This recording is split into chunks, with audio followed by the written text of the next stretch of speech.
Good morning everyone. Welcome आपका 12th commerce class में। Subject अपना अकाउंटेंसी।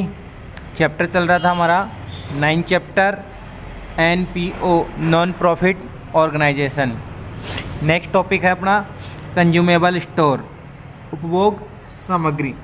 वीडियो को स्टार्ट करने से पहले हम ये एक्सप्लेन करने जा रहे हैं कि कंज्यूमेबल जो स्टोर है इसको आपको समझने के लिए वीडियो को लास्ट तक वॉच करोगे।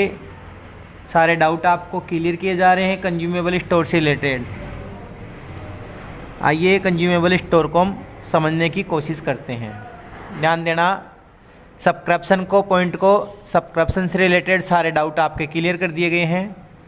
अब टॉपिक चलता है हमारा कंज्यूमेबल स्टोर। कंज्यूमेबल मीन्स यानी हमने कितना कंज्यूम कर लिया है। हमारा और जो ऑर्गेनाइजेशन है, जो बिजनेस है, उसने कितना जो मटेरियल कंज्यूम्ड कर लिया है, उसके बारे में हम यहाँ डिटेल से पढ़ेंगे। और कंज्यूमेबल स्टोर को कैसे कैलकुलेट किया जाता है, इसका क्या फॉर्मूला है, क्या फॉर्मेट है, उसको भी यहाँ पे रीड किया जाएगा।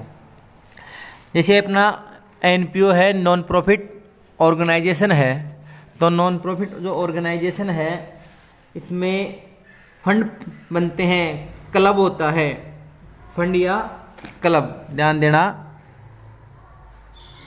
फंड या क्लब हो गया। जैसे फंड में बात कर लेते हैं, स्पोर्ट्स फंड हो गया या स्पोर्ट्स क्लब हो गया, मेडिसिन फंड हो गया, सारे ऐसे कई फंड होते हैं। अब बात आती है कि इन फंड और क्लब में जो मटेरियल है कितनी कंज्यूम्ड हुई, कंज्यूमेबल कितनी है, कितनी यूज में ली गई। यानी जो भी हमारा मटेरियल है वो कितना कंज्यूम्ड हुआ,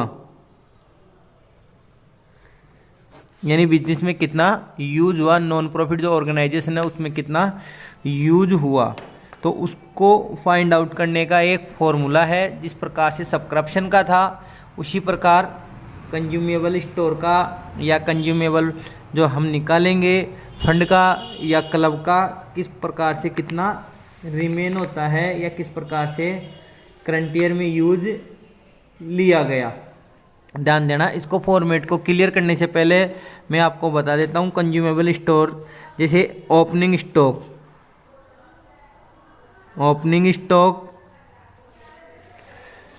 क्लोजिंग स्टॉक, आउटस्टैंडिंग,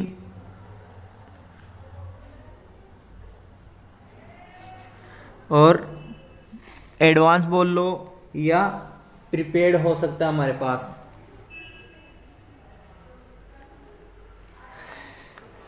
ध्यान देना, ये लगभग जो 4 पॉइंट है हमारे पास, ये पॉइंट दिए हुए रहेंगे। ध्यान देना,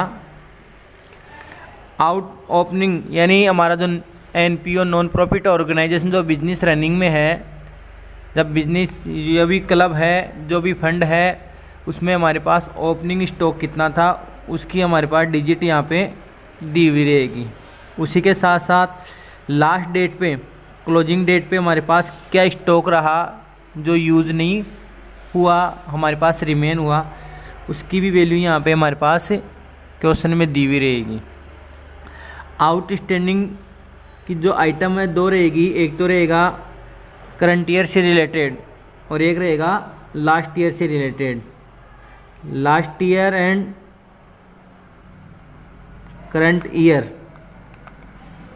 ध्यान देना, लास्ट ईयर से रिलेटेड होगा और करंट ईयर से रिलेटेड होगा। यानी जो आउटस्टैंडिंग होगा वो जो भी आपका ईयर होगा, ये ईयर है, या तो ओपनिंग डेट को रहेगा आउटस्टैंडिंग, या आउटस्टैंडिंग कौन सी डेट को रहेगा, क्लोजिंग डेट को।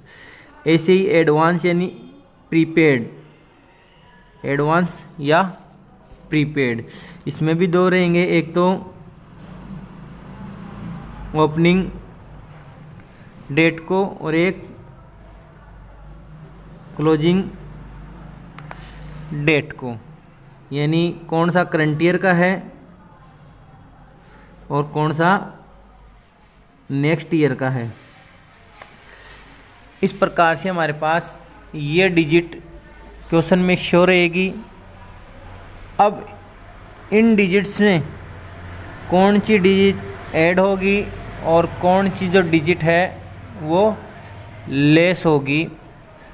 ऐड लेस करने पे जो हमारे पास अमाउंट या जो फिगर फाइंड आउट होगा वो इनकम और एक्सपेंडिचर अकाउंट में शो किया जाएगा कि ये हमारा कंज्यूमेबल स्टोर इतना बैलेंस हो गया। और उसके साथ साथ ही बैलेंस शीट में कौन से फिगर को, कंज्यूमेबल स्टोर को, कौन सी अमाउंट को राइट किया जाएगा वो भी यहाँ पे रहेगा। That's clear. अब हम फाइंड आउट कर रहे हैं जो आपके पास ओपनिंग स्टॉक, क्लोजिंग स्टॉक या आउटस्टैंडिंग प्रिपेयर्ड दे रखा है, इनमें ही ऐड और लेस किया जाएगा।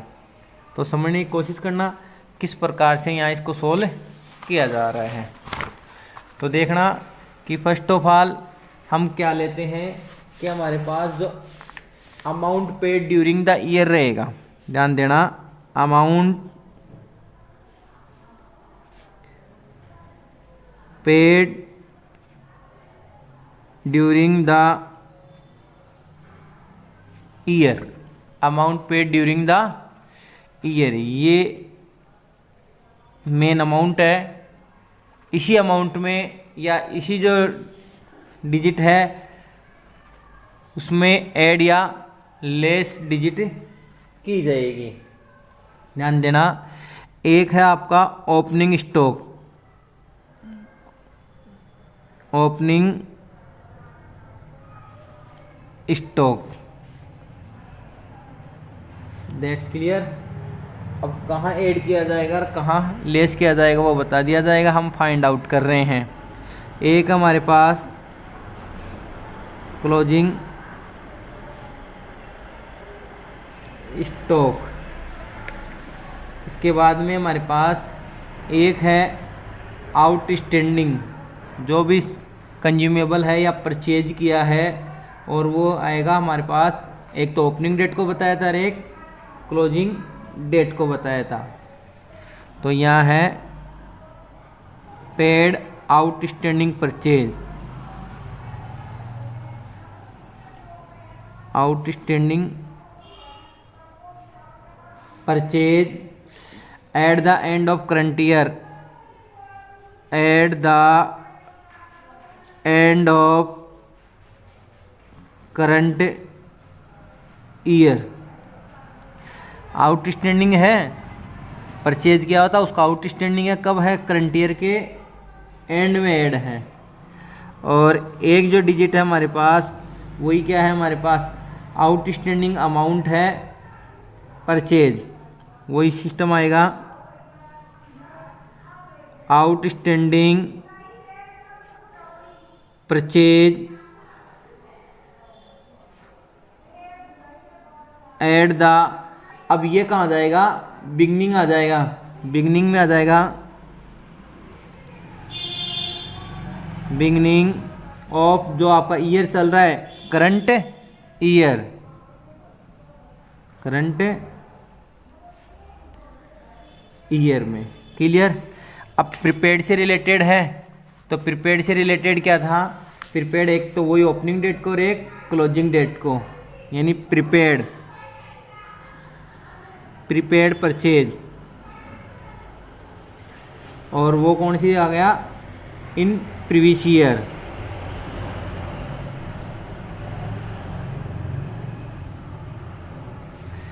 एक प्रीपेड आएगा हमारे पास नेक्स्ट ईयर के लिए आएगा, prepaid purchase for next year, और यहाँ पे जो अमाउंट आएगी वो हमारी डिजिट आ जाएगी। अब ध्यान से देखना और समझने की कोशिश करना कि किस प्रकार से यहाँ पे फाइंड आउट किया जा रहा है। तो इस पॉइंट को समझने से पहले आपको एक वर्किंग नोट के हिसाब से यहाँ पॉइंट एक्सप्लेन किया जा रहा है, उसको समझने की कोशिश करें। ध्यान देना, समझना। ये हमारा करंट ईयर है, ये हमारा हो गया करंट ईयर। करंट ईयर हो गया। क्लियर। जो भी हमारे पास डिजिट रहेगी करंट ईयर की, यहाँ पे डिजिट रहेगी। ये ओपनिंग डेट हो गया, ओपनिंग स्टॉक, ओपनिंग स्टॉक, और लास्ट डेट में आ जाएगा क्लोजिंग, क्लोजिंग स्टॉक। क्लियर। एक आउटस्टैंडिंग डिजिट यहाँ आएगी, आउटस्टैंडिंग, और एक क्लोजिंग डेट पे आएगी आउटस्टैंडिंग। क्लियर। एक प्रीपेड ओपनिंग डेट पे आ जाएगा और एक प्रीपेड क्लोजिंग डेट पे आ जाएगा। क्लियर। इस प्रकार से ये पॉइंट है हमारे पास। अब इन पॉइंटों में कौन सा पॉइंट ऐड होगा और कौन सा पॉइंट लेस होगा, यहाँ पे समझने की कोशिश करना। और ये एक्सपेंस से रिलेटेड है, क्योंकि जो कंज्यूमेबल है हम कंज्यूम करेंगे, यूज करेंगे, तो हमने ये परचेज किया है तो हमें पेमेंट करना होगा। ये एक्सपेंस से रिलेटेड है। ध्यान देना। करंट ईयर में जो करंट ईयर में डिजिट दी हुई होगी, ओपनिंग स्टॉक को उसमें क्या किया जाएगा, ऐड किया जाएगा। क्लियर। करंट ईयर में ओपनिंग स्टॉक को ऐड किया जाएगा, क्लोजिंग स्टॉक को लेस कर दिया जाएगा। समझने की कोशिश करना, क्योंकि हमारे पास ओपनिंग स्टॉक था और उसके बाद में हमने कितना परचेज किया करंट ईयर में, उसको ऐड कर दिया जाएगा। लास्ट में क्या हमारे पास रिमेन रहा क्लोजिंग स्टॉक को, उसको यहाँ पे लेस कर दिया जाएगा। अब ध्यान से देखने की समझने की कोशिश करना। ये पेमेंट है आउटस्टैंडिंग है, कौन सी डेट को है, ओपनिंग डेट को, और ये है क्लोजिंग डेट को। ये पेमेंट आउटस्टैंडिंग है, यानी देना है पेमेंट, बट कौन से ईयर का है, कौन से ईयर का है, ये लास्ट ईयर का, ये लास्ट ईयर से रिलेटेड है। तो लास्ट ईयर से रिलेटेड है तो यहाँ करंट ईयर में से इसको क्या कर दिया जाएगा, लेस कर दिया जाएगा। That's clear.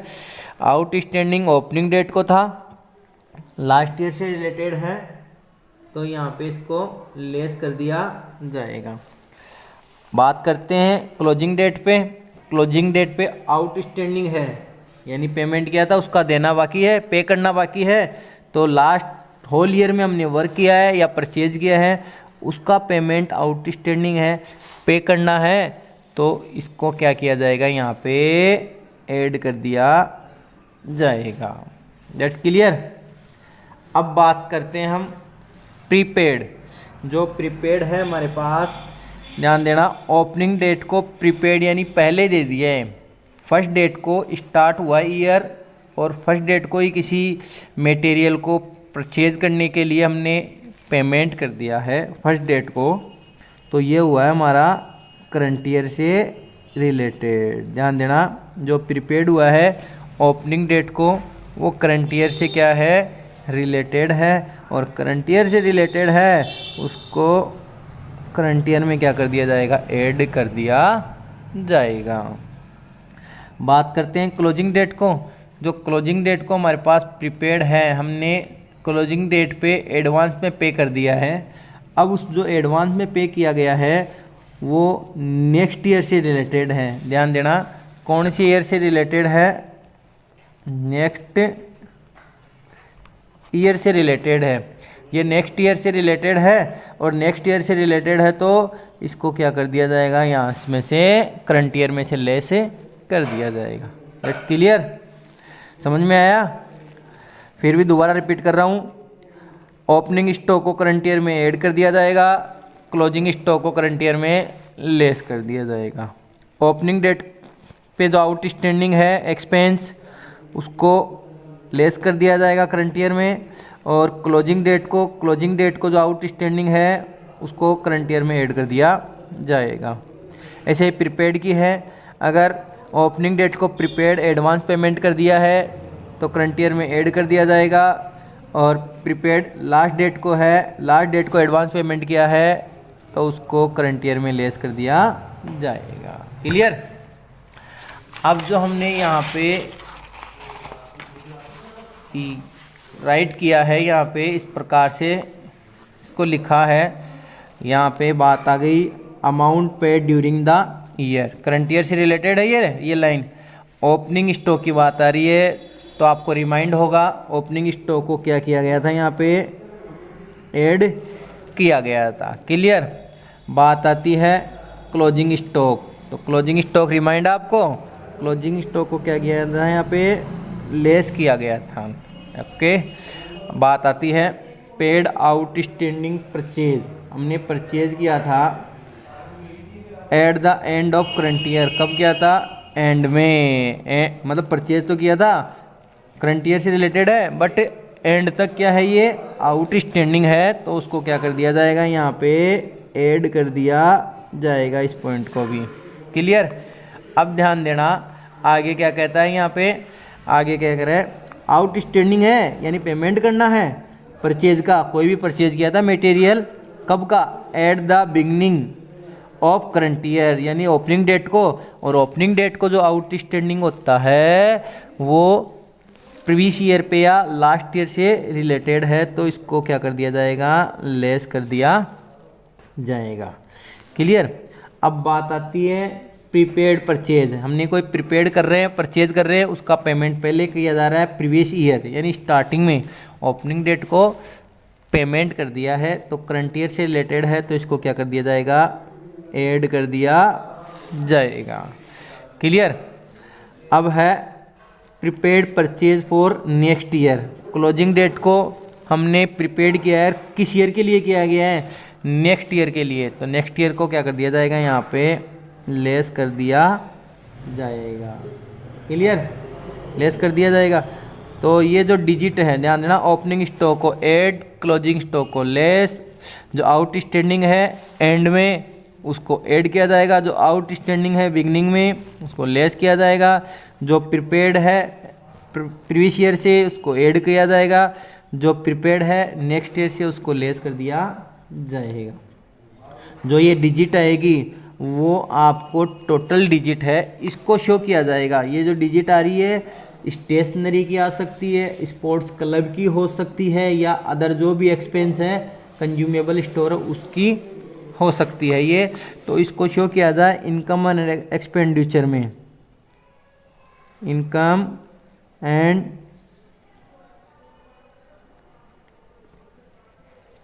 एक्सपेंडिचर अकाउंट में शो किया जाएगा, और एक्सपेंस साइड शो किया जाएगा। कहाँ साइड शो किया जाएगा, एक्सपेंस साइड, यानी डेबिट साइड में इसको शो किया जाएगा।